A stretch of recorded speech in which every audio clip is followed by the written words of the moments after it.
Next part in current electricity that we are going to discuss today is grouping of cells. So under this grouping of cells we will discuss three different ways of grouping. Number one is series grouping. Number two is parallel grouping, and number three is mixed of this series and parallel. So let us start with this discussion of grouping of cells with series grouping. Okay, let me draw the diagram. We normally, when we connect 2-3 cells together, we form a battery which supplies larger voltage. So here we are having cells, each of EMF E and internal resistance R. They're connected in series like this. N number of cells in series like this, and these are the series connection of cell, each having EMF E and internal resistance R. E and R, it's connected to an external resistance of capital R. So here, in case of the series connection, net EMF, if they are connected, like negative terminal is connected to the positive terminal, then in this case total EMF, net EMF is N number of cells into each cell's EMF, NE.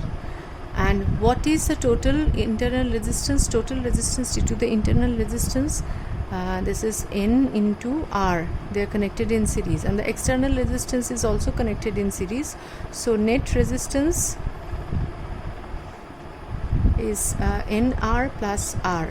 What is the current in the circuit? Current in the circuit is I is equal to NE, total voltage by total resistance.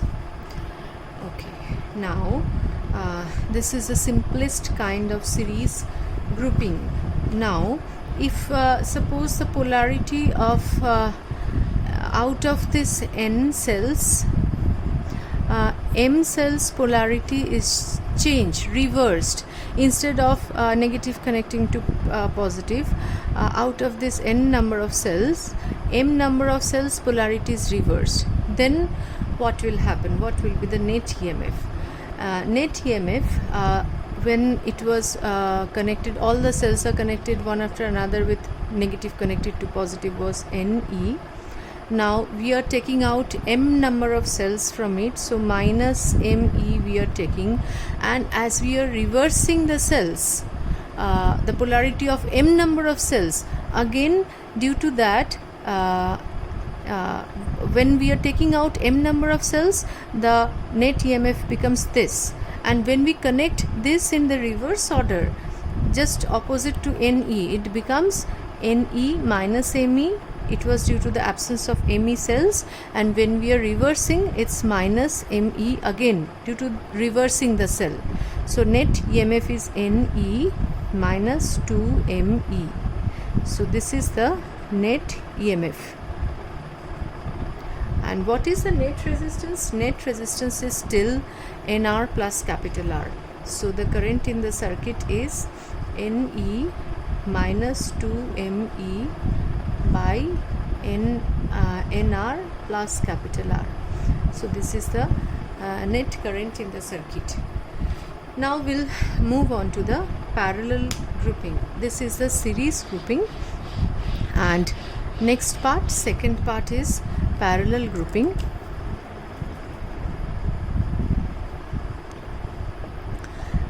Here N number of cells are connected in parallel, each of EMF E and internal resistance R.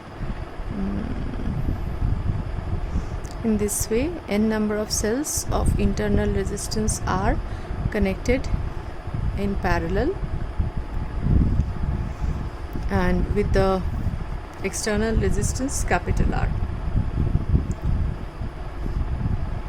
Now when n number of cells of each of EMF E is connected, the voltage across this definitely is, the net voltage is E. So net voltage across this, because they are in parallel, is E. And what is the total resistance of the circuit?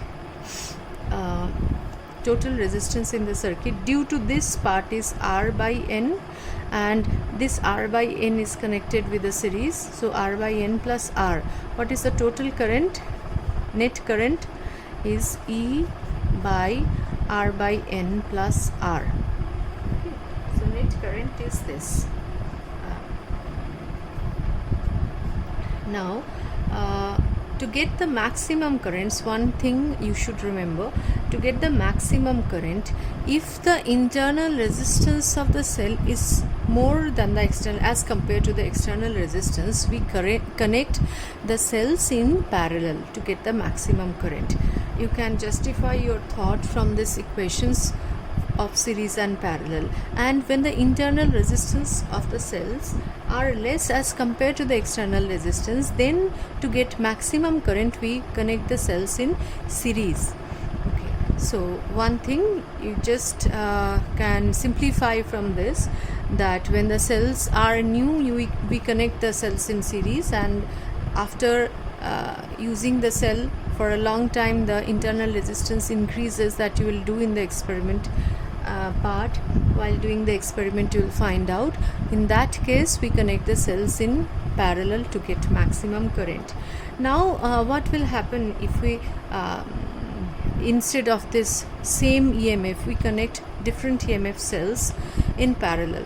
Although this is not in your syllabus, just discussing it. So let me connect 2-3 cells in parallel, like E1 with resistance R1 and E2 with resistance R2 and E3 with resistance R3. So we connect them, and it's connected with a external resistance R. In this case, what happens? Let us consider that I current flows here. I current flows through the circuit. Here it's I3, this is I2, this is I1. So definitely I1 plus I2 plus I3 is equal to I, as you know Kirchhoff's law. Now we'll consider this loop A. Let me name this point B, C, D, E, F. We consider this loop, and this is G, and this is H. So when we consider this greater loop, we can apply Kirchhoff's law, and what will be the value? We move the loop in this way. So E1 minus, here I is flowing, I R minus this part is I1 R1 equal to 0. From here we get I1 equal to minus I R by R2, R1 plus E1 by R1. So now we consider the loops separately. First, for the first cell this loop, for the second cell A, F, E, D, G, A, and for the next cell is A, F, E, D, H, A. This loop we'll consider, and considering this loop, these 3 loops separately, you can find out the current. And in this sort of situation, the net EMF E equivalent is given as summation of all EMF E by R by 1 by R. This is the net EMF, and R equivalent of the circuit, whole circuit, is R plus 1 by summation of 1 by R. So this is the net EMF and net R equivalent. Now in case of mixed grouping. There is one type of there can be one possibility here also. Have missed it. So instead of connecting this in the same direction, suppose the polarity of one of the cell is changed, then apply the rule accordingly and find out the current. Okay, we can find out those complicated situation using Kirchhoff's law even. So next third type of grouping is mixed grouping. In mixed grouping, suppose there are n identical cells in a row like this, and there are m such rows, and one external resistance is connected to this grouping. In this case, what will be the net EMF and what will be the total resistance of the circuit? So here, as there are n number of cells, net EMF is NE and voltage across this should be NE. So net EMF is equal to NE, and what is the total internal resistance? Here it's NR, for each branch is NR, and NR is connected in parallel, so NR by M is the equivalent resistance of this. So net resistance is NR by M plus this one R. So you can find out the current accordingly. Okay, so current is net EMF by net resistance. These are three types of groupings of cell. Now we'll move on to the electrical measurements. Two things we'll study here: converting a galvanometer into ammeter and converting a galvanometer into voltmeter. So we'll study simply according to the ISC syllabus.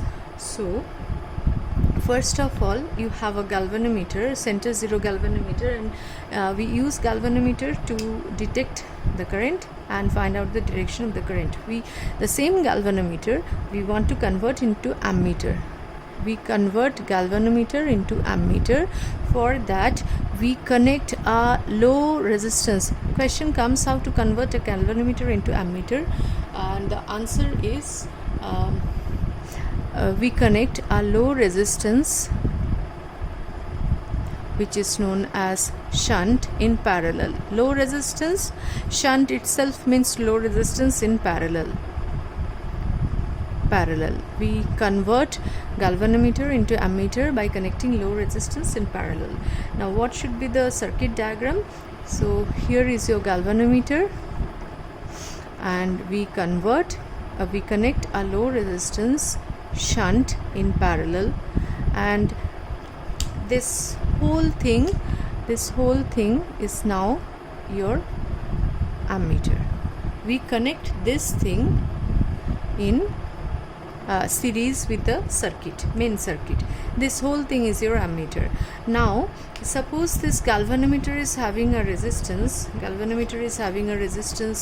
G, and galvanometer shows full scale deflection for a current Ig.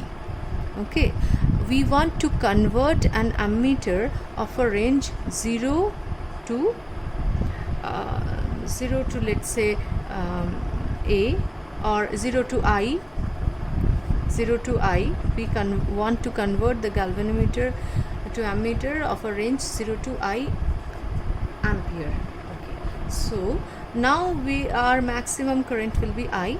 So here the current flowing through is I, and galvanometer, through galvanometer, for this maximum current Ig should pass, because for this maximum current galvanometer must show a full scale deflection.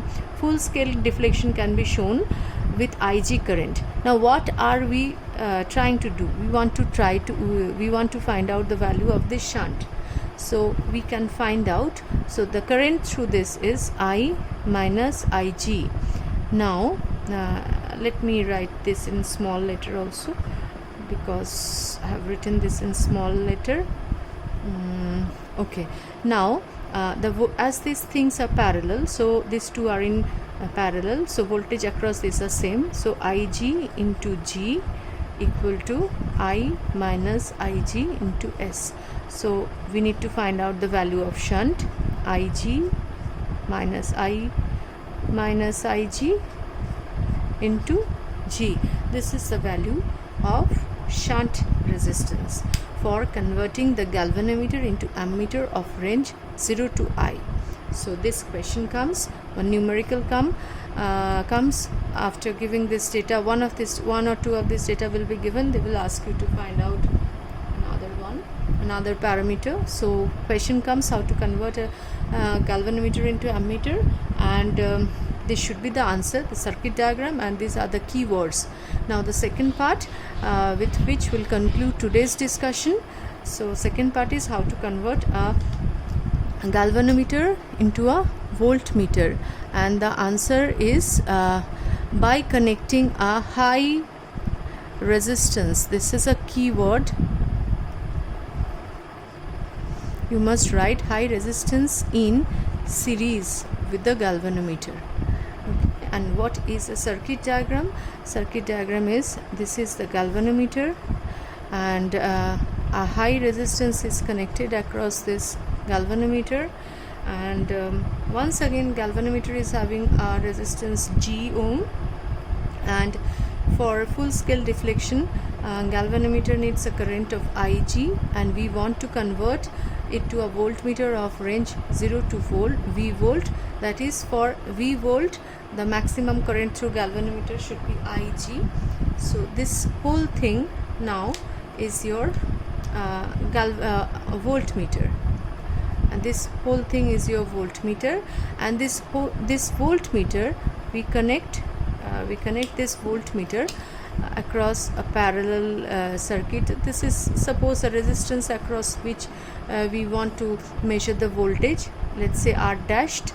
So there is main circuit is here, so across this we connect this galvanometer plus resistance, high resistance. This will act as a voltmeter, just the way we put the voltmeter across something in parallel, same way we put this. So this is a circuit diagram. Now we want to find out the value of R, for which galvanometer will be converted to a voltmeter of range 0 to V.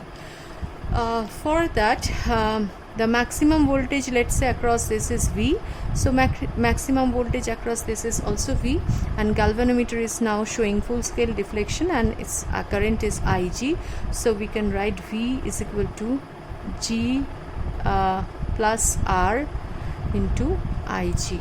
So we can find out the value of R, and R will come out as V by Ig minus G. So using this value you can find out the value of the resistance to be connected with the galvanometer to convert it into a voltmeter of range 0 to V volts. That's all for today. Tomorrow we'll be back here with the discussions of experimental circuit. Thank you.